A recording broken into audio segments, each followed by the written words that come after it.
মিছিলটিতে অংশ নিয়েছে। তারা বলছিলেন যে যে সংস্কারের জন্য তাদের সন্তানেরা জীবন দিয়েছিল সেই সংস্কার এই মুহূর্তে বিএনপি সরকার করছে না। এর প্রতিবাদে মূলত তারা রাজপথে নেমে এসেছে। এর আগে আমরা দেখতে পেয়েছি যে ঢাকা বিশ্ববিদ্যালয়ের রাজু ভাস্কর যে যেমনটি দেখছেন আসলে রাজধানী ঢাকার শাহবাগ থেকে আসলে এই জুলাই সনদ বাস্তবায়ন এবং গণভোটের যে অধ্যাদেশ আছে যেটি সরকার আসলে মানছেন না সেটি বাস্তবায়নের দাবিতে আসলে জুলাই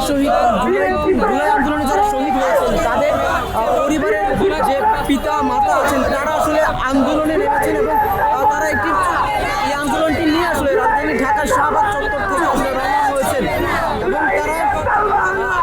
দাবি করছেন যে যতক্ষণ পর্যন্ত ওই জুলাই গণঅভ্যুত্থানের যে অধ্যাদেশটা আছে এবং যে দাবিগুলো আসলে তারা করছেন সেগুলো যতক্ষণ পর্যন্ত মানা না হবে ততক্ষণ পর্যন্ত আসলে ঠিক তারা আন্দোলন চালিয়ে যাবেন বলছেন তারা আসলে। আপনাদেরকে সরাসরি মিসকা 71-এর ফেসবুক লাইভে যুক্ত করেছে রাজধানী ঢাকার শাহবাগ চত্বর থেকে। আপনারা দেখতে পাচ্ছেন যে আসলে বিভিন্ন ব্যানারে বিভিন্ন